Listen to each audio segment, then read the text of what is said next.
أعوذ بالله من الشيطان الرجيم بسم الله الرحمن الرحيم۔ ابرہا ایک عیسائی سردار تھا۔ شاہ حبشہ نجاشی کی طرف سے یمن کا حاکم تھا۔ اس نے دیکھا کہ اہل عرب حج کے لیے مکہ مکرمہ جاتے ہیں اور خانہ کعبہ کا طواف کرتے ہیں، تو اس نے عیسائی مذہب کے نام پر یمن کے شہر صنعاء میں ایک عالیشان گرجا بنوایا۔ عرب میں اس گرجا کی خبر مشہور ہو گئی۔ قبیلہ کنانہ کا ایک آدمی وہاں گیا اور گرجا میں گندگی پھیلا کر بھاگ آیا۔ ابرہا نے غصے میں آ کر قسم کھائی کہ کعبے کو ڈھا کر دم لے گا۔ چنانچہ وہ ایک لشکر جرار لے کر مکہ مکرمہ کی طرف روانہ ہوا۔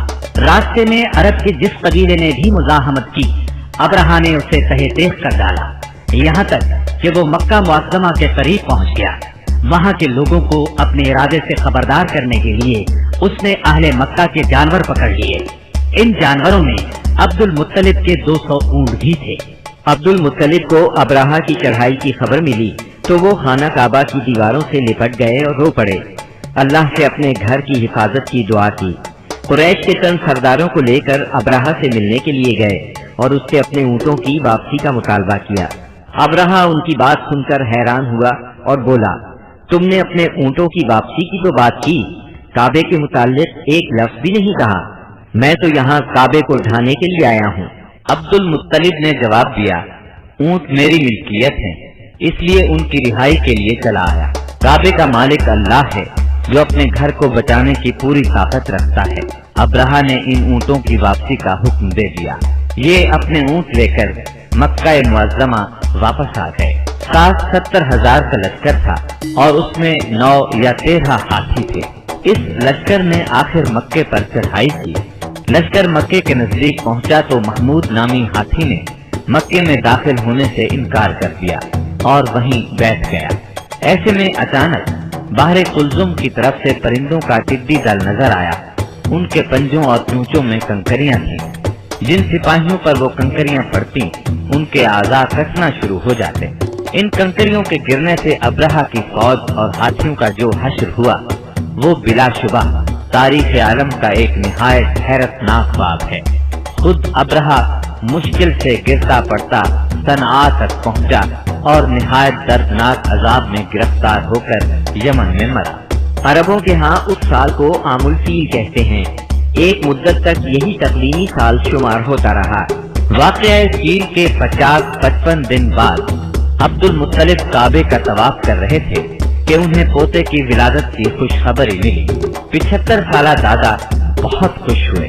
نبی کریم صلی اللہ علیہ وسلم ان کے پیارے فرزند جناب عبداللہ کی یادگار تھے، جن کی زندگی 100 اونٹوں کی قربانی دے کر بچائی گئی تھی، لیکن پھر اچانک وہ فوت ہو گئے۔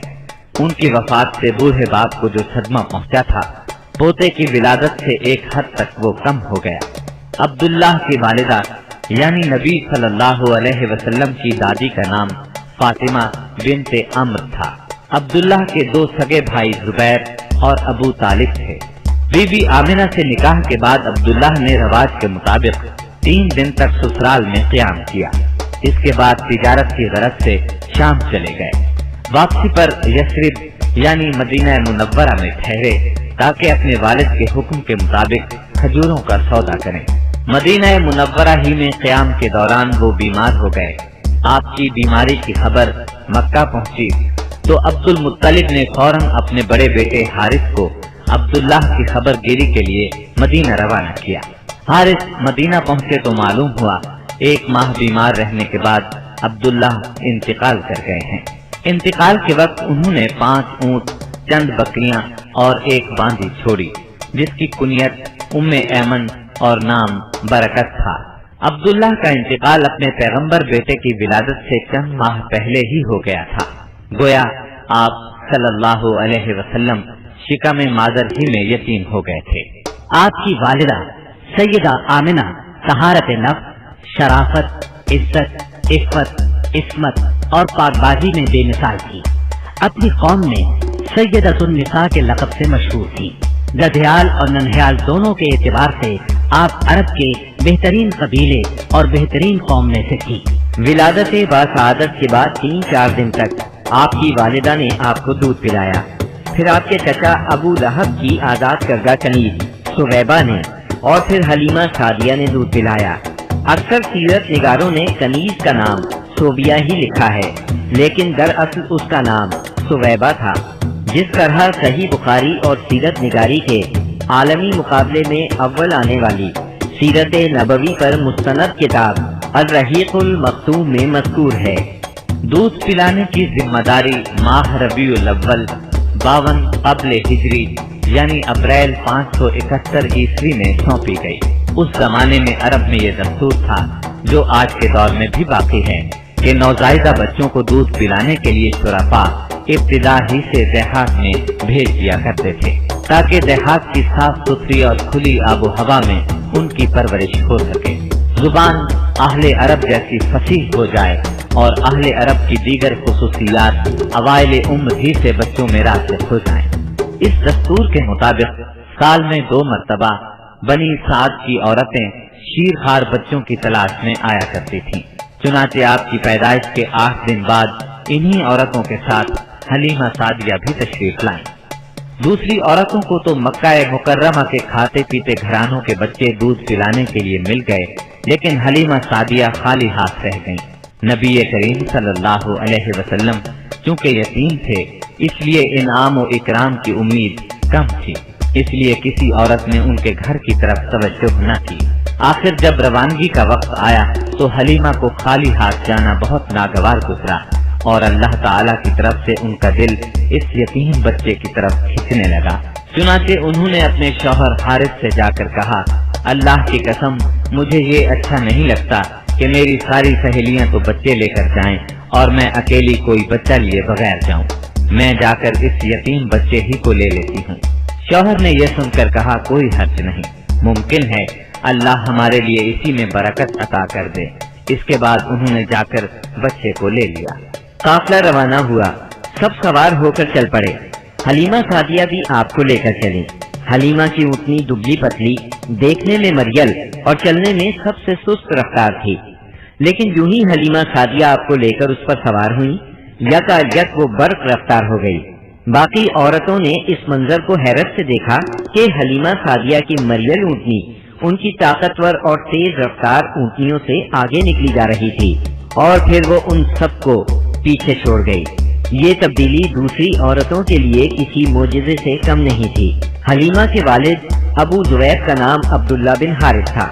وہ نبی صلی اللہ علیہ وسلم کے رضائی نانا ہوئے. حلیمہ کے شوہر کا نام حارث بن عبد العزیٰ تھا. یہ دونوں ہی قبیلہ سعد بنی بکر بن حوازن سے تعلق رکھتے تھے. اسی طرح حارث کے بچے آپ کے رضائی بھائی بہن ہوئے. جب تک آپ صلی اللہ علیہ وسلم حلیمہ سعدیہ کے گھر رہے ان کا گھر برکتوں سے مالا مال رہا. حلیمہ بیان کرتی ہیں کہ وہ جب آئی تھیں تو قحط سالی کا دور تھا. ان کے پاس ایک گدھی تھی جو اس قدر دبلی پتلی اور مریل تھی کہ پورے قافلے میں سب سے سست اور مریل چال چلتی تھی. ایک اونٹنی بھی تھی مگر وہ قطرہ دودھ کا نہیں دیتی تھی. حلیمہ کا اپنا بچہ بھوک سے بے قرار ہو کر بلکتا رہتا تھا، خود سوتا نہ ماں باپ کو سونے دیتا. مگر جب وہ آپ کو لے کر اپنے گھر آئیں اور آپ کو گود میں لیا تو سینہ دودھ سے بھر گیا، یہاں تک کہ آپ نے پیٹ بھر کر دودھ پیا اور آپ صلی اللہ علیہ وسلم کے ساتھ حلیمہ کے بیٹے نے بھی خوب دودھ پیا. پھر دونوں آرام کی نیند سو گئے. اس رات حلیمہ کا بچہ بالکل نہ رویا. ادھر شوہر اونٹنی کے پاس گیا تو کیا دیکھتا ہے، تھن سے دودھ ابلا چاہتا ہے. چنانچہ وہ دودھ دوہنے لگا. اس نے اس قدر دودھ دوہا کہ گھر کے سب برتن بھر گئے. دونوں نے خوب دودھ پیا اور آرام کی نیند سو گئے.